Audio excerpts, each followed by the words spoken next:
उत्तर प्रदेश राज्य के प्रयागराज की पवित्र भूमि में गंगा के घाट में गुरुजी पंडित प्रदीप मिश्रा जी द्वारा 2 दिवसीय शिव चर्चा के पहले दिन मतलब 12 फरवरी 2024 की कथा पूर्ण हो चुकी है। इस कथा का आयोजन महामंडलेश्वर सतुआ बाबा जी द्वारा करवाया जा रहा है। इस वीडियो में हम आपको गुरुजी पंडित प्रदीप मिश्रा जी की आगामी 5 शिव महापुराण कथा की जानकारी देंगे, जिसकी जानकारी आज से पहले नहीं दी है, इसलिए यह उपयोगी जानकारी अवश्य सुनिएगा। आगामी 5 शिव महापुराण कथा कब होगी, कहाँ होगी, कौन सी तारीख से कौन सी तारीख तक होगी, सभी जानकारी आपको इस वीडियो के माध्यम से प्राप्त होने वाली है। इसके साथ ही 7 चावल के दाने वाला बिल्कुल नए उपाय की जानकारी और उससे जुड़े हुए कुछ प्रश्नों का उत्तर भी आपको इस वीडियो के माध्यम से प्राप्त होने वाला है। आज 12 फरवरी 2 दिवसीय प्रयागराज की शिव चर्चा में गुरुजी ने कुल 13 उपाय पत्र और उपयोगी जानकारी दी है। सभी की जानकारी हम आपको इस वीडियो के माध्यम से दे देंगे। अगर किन्हीं कारणवश आपने आज की कथा नहीं सुन पाई है तो पूरी कथा का रास्ता तो आपको इस छोटे से वीडियो से प्राप्त होने वाला है। आज की वीडियो का प्रश्न इस प्रकार है, जो आपकी स्क्रीन में भी दिख रहा है। प्रयागराज में कितनी नदियों का संगम है? आपके ऑप्शन इस प्रकार है, A3, B4, C5। आप इस प्रश्न का उत्तर अभी हमें कमेंट बॉक्स के जरिए भेज सकते हैं। हम इस प्रश्न का उत्तर आपको कल के वीडियो में जरूर बता देंगे। बढ़ते हैं आज की कथा की पहली विशेष जानकारी की ओर। गुरुजी ने कहा, आप कितनी ही डिग्री प्राप्त कर सकते हैं, आप मेहनत करेंगे उतनी अच्छी डिग्री आपको मिल जाएगी। पर डिग्री मिलने के बाद भी शिव महापुराण की कथा कहती है, सबसे बड़ी डिग्री होती है नम्रता की डिग्री। अगर आपके अंदर नम्रता है, विनम्रता है, तो उसका महत्व है। अगर आपके पास डिग्री है और नम्रता और विनम्रता आपके अंदर नहीं है तो आपकी डिग्री किसी काम की नहीं है। बढ़ते हैं आज की कथा की दूसरी विशेष जानकारी की ओर। गुरुजी ने कहा, भोलेनाथ कहते हैं माता पार्वती से कि हे पार्वती, इस संसार में जन्म लेने वाले मानव के जीवन में जो हम जन्म से 2 चीज़ों से प्रदान करते हैं वह इस प्रकार है।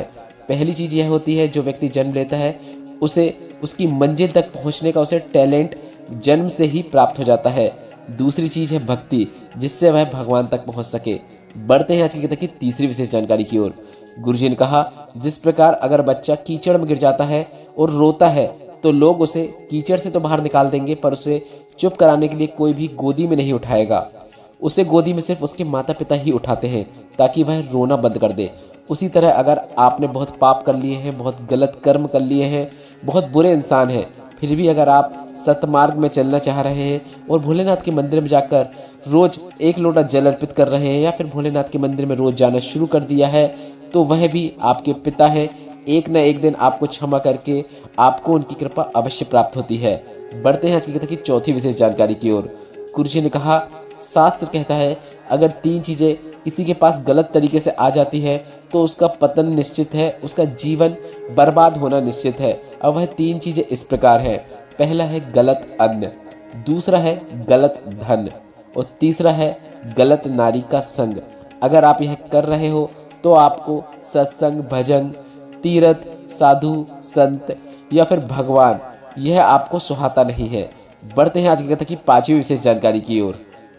अन्नू चंद्रकांता तिवारी जी पत्र लेकर आए, जिसमें उन्होंने लिखा, मैंने सुना था कथा पंडाल में की गई कामना निश्चित पूर्ण होती है। मुझे ऐसी बीमारी हो गई थी जिसके कारण मुझे चक्कर आते थे। मैंने कानपुर की शिव महापुराण कथा केवल 1 दिन कथा पंडाल में बैठकर सुनी और उसका प्रभाव यह हुआ, मेरी पूरी बीमारी अब ठीक हो चुकी है। उसी का आभार व्यक्त करने के लिए मैं कथा पंडाल में आई हूँ। बढ़ते हैं आज की कथा की 6वीं विशेष जानकारी की ओर। ज्योति जी पत्र लेकर आए, जिसमें लिखा, शायद मेरे बराबर जीवन में किसी ने संघर्ष नहीं किया होगा। मेरी तबीयत बहुत खराब हो गई थी, डॉक्टर को दिखाया तो किसी ने निमोनिया कहा या फिर किसी ने टीबी भी कह दिया था, पर जब मैंने लखनऊ में जांच कराई तो जांच के बाद पता चला कि मेरे चेस्ट में गांठ हो गई है और पता चला वह गांठ साधारण नहीं है, कैंसर की गांठ है। इतनी बड़ी बीमारी की बात सुनकर आंखों से आंसू निकल गए। इस गांठ के कारण बहुत कष्ट भी होने लगा और डॉक्टर ने कह दिया, इस गांठ का पस पूरे शरीर में फैल गया है, आप सिर्फ 2 से ही 3 दिन बचेंगी। पर भोलेनाथ की कृपा का क्या वर्णन करूं। मैंने श्री शिवाय नमस्तुभ्यम मंत्र का जाप करना शुरू किया। 1 बेलपत्र, 1 लोटा जल शिवलिंग पर चढ़ाकर औषधि रूप में प्राप्त करके उसका आचमन करना शुरू किया। और जहां मेरे फेफड़ों में पानी भरा रहता था, जिससे मुझे बहुत कष्ट होता था, जीवन में अभी 1 साल निकल चुका है, मैं पूरी तरीके से स्वस्थ हो चुकी हूँ। उसी का आभार व्यक्त करने के लिए मैं कथा पंडाल में आई हूँ। बढ़ते हैं आज की कथा की 7वीं विशेष जानकारी की ओर। ज्योति साहू जी पत्र लेकर आई, जिसमें उन्होंने लिखा, मेरा छोटा भाई दीपक बचपन से मानसिक रूप से उसकी स्थिति कमजोर है। बचपन से उसका चलना फिरना बहुत बंद रहता था। डॉक्टर के हिसाब से यह कभी भी ठीक नहीं हो सकता था। डॉक्टर के हिसाब से यह कभी नहीं चल सकता था। पर एक लोटा जल का क्या वर्णन करूं। एक लोटा जल शिवलिंग पर चढ़ाकर औषधि रूप में प्राप्त करके भाई को देना शुरू किया। आज मेरा भाई खुद चलकर भोलेनाथ के मंदिर में जाकर जल चढ़ाता है। आज मेरा भाई बहुत ठीक हो गया है। उसी का आभार व्यक्त करने के लिए मैं कथा पंडाल में आई हूँ। बढ़ते हैं आज की कथा की 8वीं विशेष जानकारी की ओर। काजल जी पत्र लेकर आई, जिसमें लिखा, पत्र पढ़ने से पहले गुरुजी ने काजल जी का आभार व्यक्त किया और कहा, 1.5 वर्ष से आपके पति चले गए थे और आपके संस्कार कितने अच्छे हैं कि आपने अपने बच्चों का अच्छे से लालन पोषण किया है। आपने हिम्मत नहीं हारी है। और आपके पति को भी आभार व्यक्त करना चाहते हैं, जिन्होंने 1.5 वर्ष से लौटने के बाद भी शिव के भरोसे होकर व्यापार शुरू किया और अपने परिवार का लालन पोषण कर रहे हैं। बढ़ते हैं आज की कथा की 9वीं विशेष जानकारी की ओर। शिव जी पत्र लेकर आए, जिसमें लिखा, मेरी बेटी का स्वास्थ्य खराब हुआ। हमने एक हॉस्पिटल से दूसरे हॉस्पिटल ले गए। इसके बाद कई हॉस्पिटल बदले, जिसकी सभी हॉस्पिटल की पर्चियां मैं इस पत्र के साथ लगा रहा हूँ। कई जांचें हुई और पता चला कि बेटी का लीवर बहुत डैमेज हो गया है।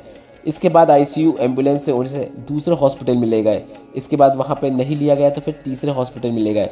बेटी का डायलिसिस शुरू हो गया। बच्ची कोमा में चली गई। उसे आईसीयू में रखा गया। हम लोग अपना लीवर देने को भी तैयार हो गए थे। तब हमें पता चला कि आपकी कथा नोएडा में चल रही है और बेटी अंतिम सांसें गिन रही थी। उसका लीवर ट्रांसप्लांट होना था। हमारे घर का एक सदस्य ने जाकर पंडाल में जाकर बेलपत्र की गुहार की, पर भीड़ बहुत अधिक मात्रा में थी, जिसके कारण उसे बेलपत्र नहीं मिल पाई।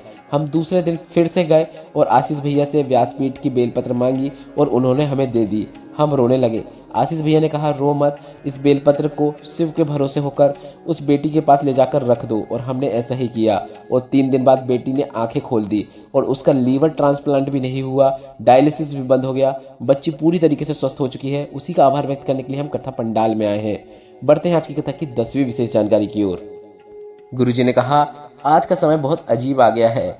अगर हम किसी से राम राम कहते हैं या फिर जय श्री राम कहते हैं तो लोगों को ऐसा लगता है कि यह किसी पार्टी विशेष का है, बल्कि राम नाम किसी भी पार्टी विशेष का नहीं है। यह समस्त मानव जाति के कल्याण के लिए जाप करने वाला नाम है। बढ़ते हैं आज की कथा की 11वीं विशेष जानकारी की ओर। गुरुजी ने कहा, माता पिता की 2 चीजें, नसीहत और वसीयत, ऐसी चीजें हैं जो दुनिया के लोगों को अपने माता पिता की वसीयत तो अच्छी लगती है, पर अपने माता पिता की नसीहत अच्छी नहीं लगती है। बढ़ते हैं आज की कथा की 12वीं विशेष जानकारी की ओर। गुरुजी पंडित प्रदीप मिश्रा जी की आगामी 5 शिव महापुराण कथा इस प्रकार है। गुरुजी की इस 2 दिवसीय शिव चर्चा, जो कि 12 और 13 फरवरी 2024 को है। इसके बाद अगली जो शिव महापुराण कथा होगी वह 7 दिवसीय शिव महापुराण कथा होगी, जो कि 14 फरवरी से 20 फरवरी 2024 तक कुशीनगर उत्तर प्रदेश में होगी। कुशीनगर उत्तर प्रदेश की शिव महापुराण कथा 20 फरवरी को समाप्त हो जाएगी। इसके बाद 25 फरवरी से 2 मार्च 2024 तक सिरसा हरियाणा में शिव महापुराण कथा होगी।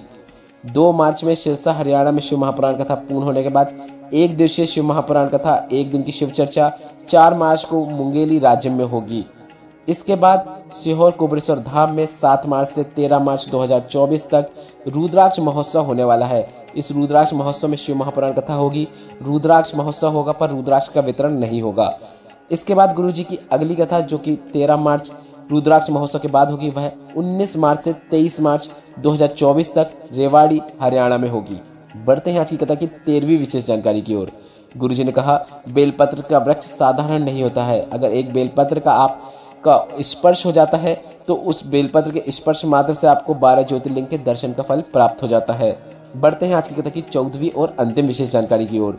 पिछली शिव महापुराण कथा मतलब पातालेश्वर शिव महापुराण कथा में गुरुजी ने बिल्कुल नए उपाय की जानकारी देते हुए कहा था, हमें कितने चावल के दाने अर्पित कर दें भोलेनाथ को या फिर पीपल के वृक्ष के नीचे या कुछ वृक्षों के नीचे कि हमारे पितृ तृप्त हो जाए, क्योंकि हम में सामर्थ्य नहीं है हमारे पितरों को तृप्त करने का। भले ही हम कितना तर्पण कर लें, पिंडदान कर दें, तिलांजलि कर दें, पर हम में इतना सामर्थ्य नहीं है। कुछ समय बाद वापस हमें कोई ना कोई दोष निकल ही जाता है। तृप्त कौन करेगा? जिनके शरण में जो वास्तु के देवता है, जो कि है भोलेनाथ। सर्प दोष के जो देवता है वह है भोलेनाथ। पितृदोष के जो देवता है वह है भोलेनाथ। और सभी प्रकार के दोषों को समाप्त सिर्फ केवल एक ही देवादिदेव महादेव कर सकते हैं। अगर किसी ने आपको कह दिया कि आपको पितृदोष है या फिर कोई अन्य दोष है, तो आपको एक सरल और आसान उपाय प्रदोष के दिन करना है। अगर आप 1 रुपया कमा रहे हैं, सवा खर्च हो रहा है, जीवन बहुत तकलीफ चल रही है, कुछ भी अच्छा नहीं हो रहा है, तो यह विशेष उपाय आप अवश्य करें। आपको 7 चावल के दाने इनमें से कोई भी एक जगह पर अर्पित कर देना है।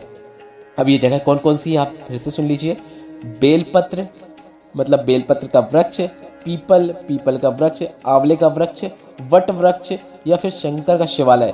तो आपको गुरुजी ने जो वृक्ष बताए हैं बेलपत्र, पीपल, आंवला या फिर वट वृक्ष, इनमें से कोई भी एक वृक्ष के नीचे जाकर आप 7 चावल के दानों को श्री शिवाय नमस्तुभ्यम बोलते हुए या फिर नमः शिवाय बोलते हुए या फिर ओम नमः शिवाय बोलते हुए अपना नाम और गोत्र बोलते हुए अर्पित कर सकते हैं। इसके साथ ही अगर आपके आसपास कोई वृक्ष नहीं है तो गुरुजी ने कहा है आप शंकर के शिवालय में भी जाकर शिवलिंग पर यह 7 चावल के दाने अर्पित कर सकते हैं। 7 चावल के दाने एक साथ अर्पित कर दें, 3 माह के अंदर आपको देखने को मिलेगा कि आपके जीवन में क्या अंतर है। अब आपको इस बात का बस ध्यान रखना है कि यह विशेष उपाय आपको प्रदोष के दिन करना है। आपके नज़दीक में जो भी वृक्ष हो या फिर शिवालय हो वहाँ पर जाकर आप यह विशेष उपाय कर सकते हैं। इस वीडियो में बताई गई जानकारी अगर आपको उपयोगी लगी हो, आज की कथा से आपको आनंद की प्राप्ति हुई हो, तो इस वीडियो को लाइक करके कमेंट बॉक्स में हर हर महादेव जरूर टाइप कीजिएगा। और आपके कोई प्रश्न हो तो वे प्रश्न भी आप कमेंट बॉक्स के जरिए पूछ सकते हैं। श्री शिवाय नमस्तुभ्यम। हर हर महादेव।